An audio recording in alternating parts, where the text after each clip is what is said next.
Sementara itu kontrak emas berjangka Amerika Serikat pengiriman Desember tercatat datar di posisi 3.418 dolar. Sebelumnya harga emas melonjak mendekati level tertinggi 2 pekan.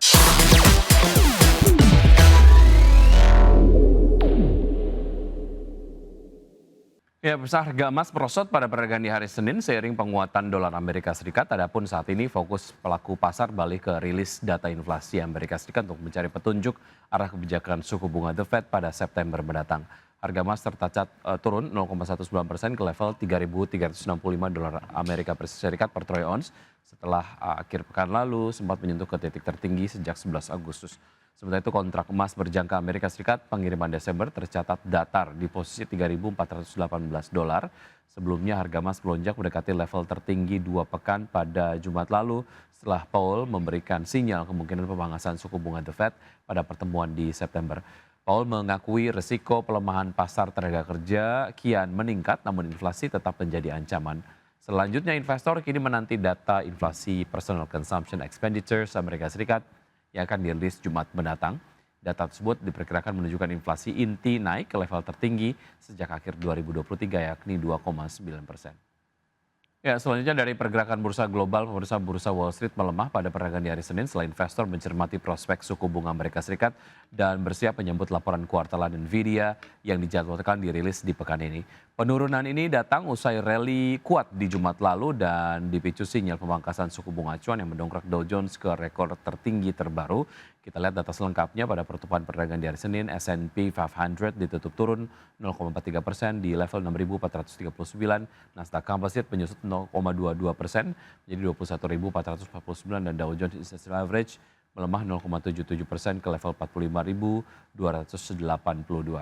Dari bursa Eropa, pemirsa, bursa ekuitas Eropa yang berakhir di zona merah tertekan aksi ambil untung pasca rally akhir pekan lalu yang dipicu ekspektasi pelonggaran kebijakan moneter Amerika Serikat dan indeks acuan Eropa Stoxx 600 ditutup turun 0,44% ke level 558,82. Indeks DAX Jerman melemah 0,37% ke level 24.273 dan CAC Prancis turun 1,59% menjadi 7.843.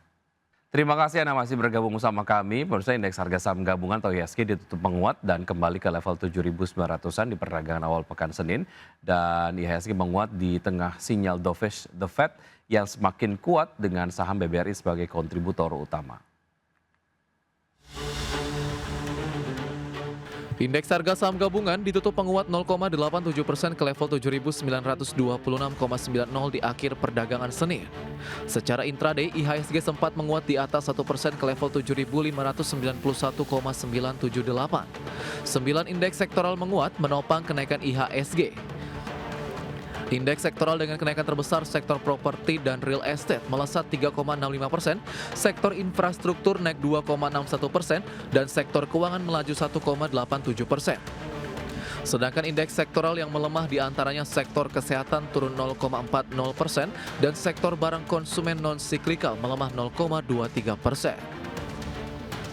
Berdasarkan data Bloomberg, kenaikan IHSG tak lepas dari kenaikan sejumlah saham Big Caps, terutama saham PT Bank Rakyat Indonesia Persero Tbk atau BBRI, ditutup menguat 2,68% di level Rp4.210 per saham, menyumbang 18,2 indeks poin ke IHSG.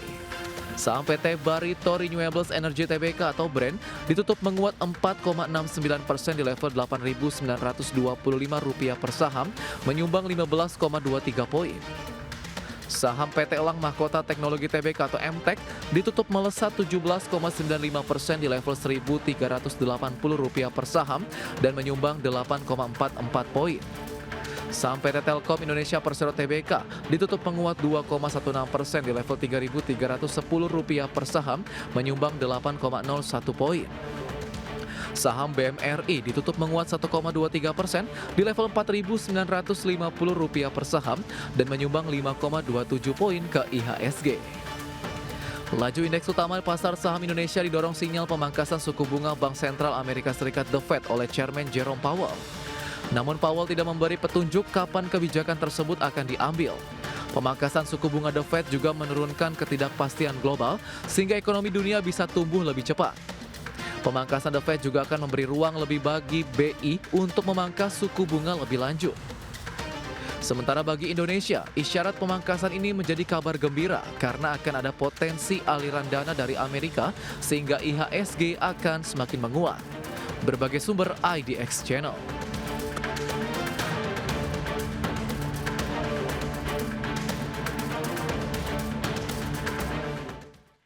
Perusahaan pialang besar termasuk Barclays, BNP Paribas, dan Deutsche Bank memperkirakan The Fed akan memangkas suku bunga sebesar 25 basis point pada bulan September 2025. Perkiraan ini menyusul perubahan nada Chairman The Fed Jerome Powell dalam pidato di Jackson Hole terkait dengan meningkatnya risiko di pasar tenaga kerja Amerika Serikat. Perusahaan pialang besar termasuk Barclays, BNP Paribas, dan Deutsche Bank memperkirakan The Fed akan memangkas suku bunga sebesar 25 basis poin pada bulan September 2025. Perkiraan ini menyusul perubahan nada Ketua The Fed Jerome Powell dalam pidato di Jackson Hole terkait meningkatnya risiko di pasar tenaga kerja Amerika Serikat. Pernyataan Powell menekankan perubahan dalam fungsi reaksi The Fed dengan bobot yang lebih besar kini diberikan pada risiko pasar tenaga kerja. Setelah pidato Powell, Barclays memajukan perkiraan pemangkasan suku bunga September 2026 menjadi September 2025 dengan mengatakan bahwa pidato Powell memperkenalkan bias pelonggaran dan meningkatkan standar untuk tidak melakukan pemangkasan.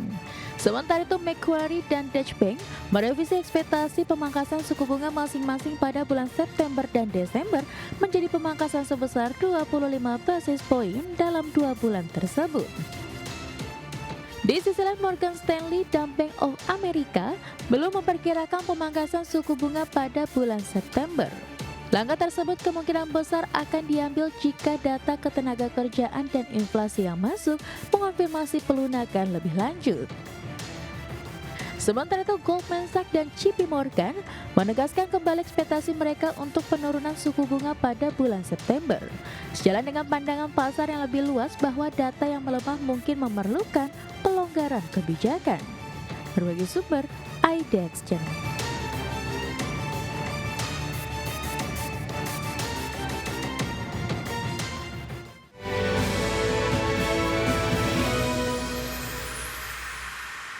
Terima kasih Anda masih bergabung bersama kami, pemirsa. Pengelola gerai ASKO, yakni PT Aspirasi Hidup Indonesia Tbk, kini tengah merambah kota-kota lapis 2 dan 3 sebagai upaya ekspansi perseroan. Ya, terbaru perseroan membuka 3 gerai baru ASKO di Tasikmalaya, Sulawesi Tenggara hingga Tangerang. Sejak awal tahun, perseroan memang memiliki rencana untuk membangun 25 hingga 30 gerai baru sepanjang 2025. Direktur PT Aspirasi Hidup Indonesia Tbk, Teresa Wibowo menjelaskan bahwa rencana ekspansi toko tersebut akan dilakukan di daerah-daerah luar Pulau Jawa, mengingat masifnya ekspansi yang telah dilakukan di Jawa selama ini. Sepanjang tahun berjalan 2025, setidaknya terdapat 10 gerai baru yang telah dibangun, termasuk gerai di Sorong, Singaraja hingga Pematang Siantar di Sumatera Utara. Selain fokus pada pengembangan gerai baru, perseroan juga tengah berupaya melakukan pengembangan portofolio produk untuk memperkuat posisi ASKO sebagai pusat kebutuhan rumah tangga di masyarakat. Dan selanjutnya, perseroan juga akan melakukan penutupan terhadap sejumlah gerai yang dinilai tidak lagi produktif.